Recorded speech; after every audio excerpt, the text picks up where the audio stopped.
ನಮಸ್ಕಾರ. ನನ್ನ ಹೆಸರು ಕೆ ರಮಾದೇವಿ ಅಂತ. ನಮ್ಮದು ಉತ್ತನೂರು ಗ್ರಾಮ, ಮುಳಬಾಲ್ ತಾಲೂಕು, ಕೋಲಾರ ಜಿಲ್ಲೆಯಿಂದ ಬಂದಿದ್ದೀನಿ. ನನ್ನ ತಮ್ಮ ಅನ್ನೋರು ಇಲ್ಲಿ ರಾಜಾಜಿನಗರದಲ್ಲಿದ್ದಾರೆ. ಅವರು ಕಣ್ಣಿನ ತೊಂದರೆಯಿಂದ ಸಫರ್ ಆಗ್ತಾಯಿದ್ರು. ಅವರು ಇಲ್ಲಿಗೆ ದಿವ್ಯದೃಷ್ಟಿಯಲ್ಲಿ ತೋರಿಸ್ಕೊಂಡು ಇಲ್ಲಿ ಒಳ್ಳೆ ಡಾಕ್ಟರ್ಸ್ ಇದ್ದಾರೆ, ಚೆನ್ನಾಗಿ ನೋಡ್ತಾರೆ, ಇಲ್ಲಿ ಆಪ್ರೇಷನ್ ಮಾಡಿಸ್ಕೊಳ್ತೀನಿ ನಾನು ಅಂತ ನನಗೆ ಹೇಳ್ದೆ. ನಾನು 1.5 ತಿಂಗಳಿಂದ ಸಫರ್ ಆಗ್ತಿದ್ದೆ, ಕಣ್ಣಲ್ಲಿ ಪೊರೆ ಬಂದಂಗಿದೆ, ನನಗೂ ಪ್ರಾಬ್ಲಮ್ ಇದೆ ಅಂತ ಹೇಳಿದ್ದೆ.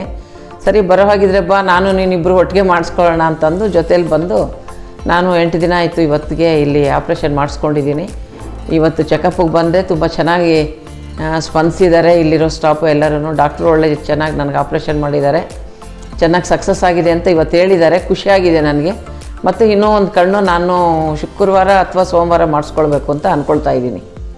ನಾನು ಆ್ಯಕ್ಚುಲಿ ಟೈಲರಿಂಗು ವೃತ್ತಿ ಮಾಡ್ತಾಯಿದ್ದೆ. 1.5 ತಿಂಗಳಿಂದ ಈಚೆಗೆ ನನ್ನ ಕಣ್ಣು ಸರಿಯಾಗಿ ಕಾಣಿಸ್ತೀರ, ಮಂಜು ಆಗ್ತಾಯಿತ್ತು. ಗೋಜಲಾಗಿ ಕಾಣೋದು, ಕಟಿಂಗ್ ಪ್ರಾಬ್ಲಮ್ ಆಗೋದು, ಸ್ಟಿಚಿಂಗು ಪ್ರಾಬ್ಲಮ್ ಆಗೋದು, ಸೂಜಿಗೆ ದಾರ ಹಾಕೋದು ಕೂಡ ಪ್ರಾಬ್ಲಮ್ ಆಗ್ತಾಯಿತ್ತು. ಸೊ ನನ್ನ ತಮ್ಮ ಇಲ್ಲಿ ಹಾಸ್ಪಿಟ್ಲನ್ನ ಹೇಳಿದ ಮೇಲೆ ನಾನು ಇಲ್ಲಿಗೆ ಬಂದು ನೋಡಿದೆ. ಡಾಕ್ಟ್ರು ಪ್ರಕಾಶ್ ಜೈನ್ ಅವರು ತುಂಬ ಚೆನ್ನಾಗಿ ಟ್ರೀಟ್ಮೆಂಟ್ ಕೊಡ್ತಾರೆ ಅನ್ನೋದು ಗೊತ್ತಾಯ್ತು ನನಗೆ. ಸೊ ಅದೇ ಥರ ಒಂದು ಕಣ್ಣು ಆಪ್ರೇಷನ್ ಮಾಡಿಸ್ಕೊಂಡ್ಮೇಲೆ ಇವಾಗ ನೀಟಾಗಿ ಕಾಣ್ತಾ ಇದೆ. ಮುಂದೆ ಕೂಡ ನಾನು ವೃತ್ತಿಯನ್ನು ಮುಂದುವರ್ಸ್ಕೊಂಡು ಹೋಗ್ಬೋದು ಅನ್ನೋ ಧೈರ್ಯ ನನಗೆ ಬಂದಿದೆ. ನಾನು ಮತ್ತೆ ಇಲ್ಲಿಗೆ ಬಂದಾಗ ಹಾಸ್ಪಿಟ್ಲಲ್ಲಿ ತುಂಬ ಸ್ವಚ್ಛವಾದಂಥ ಒಂದು ವಾತಾವರಣ ಇತ್ತು. ಮತ್ತು ಇಲ್ಲಿಯ ಸಿಬ್ಬಂದಿ ಕೂಡ ಅದೇ ರೀತಿ ನನ್ನ ಹೆಜ್ಜೆಗೂ ಕೇರ್ ತಗೊಂಡು 5 ನಿಮಿಷಕ್ಕೊಂದು ಸಲ ಕಣ್ಣಿಗೆ ಡ್ರಾಪ್ಸ್ ಹಾಕಿ ಸ್ವಚ್ಛವಾದಂಥ ಒಂದು ಹಾಸಿಗೆಗಳ ಮೇಲೆ ಮಲಗಿಸಿ ಚೇರ್ಸು ಗೀರ್ಸ್ ಎಲ್ಲ ತುಂಬ ಚೆನ್ನಾಗಿದೆ ಇಲ್ಲಿ.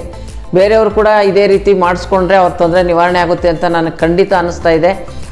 ಯಾರಿಗಾದರೂ ನನ್ನ ರೀತಿ ಪ್ರಾಬ್ಲಮ್ ಆದವರು ಖಂಡಿತ ಇಲ್ಲಿ ಬಂದು ನೀವು ಚಿಕಿತ್ಸೆಯನ್ನು ಫಲಕಾರಿಯಾಗಿ ಮಾಡ್ಕೊಂಡು ಹೋಗ್ಬೋದು.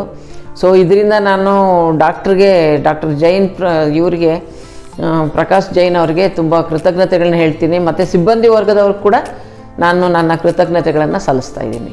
ಹಾಗೆ ಹಾಸ್ಪಿಟ್ಲ್ ಕೂಡ ತುಂಬ ಸ್ವಚ್ಛವಾಗಿದೆ. ಖಂಡಿತ ಎಲ್ಲರೂ ಬಂದು ಇದರ ಅನುಕೂಲ ಪಡ್ಕೊಳ್ಬೋದು. ನಮಸ್ತೆ.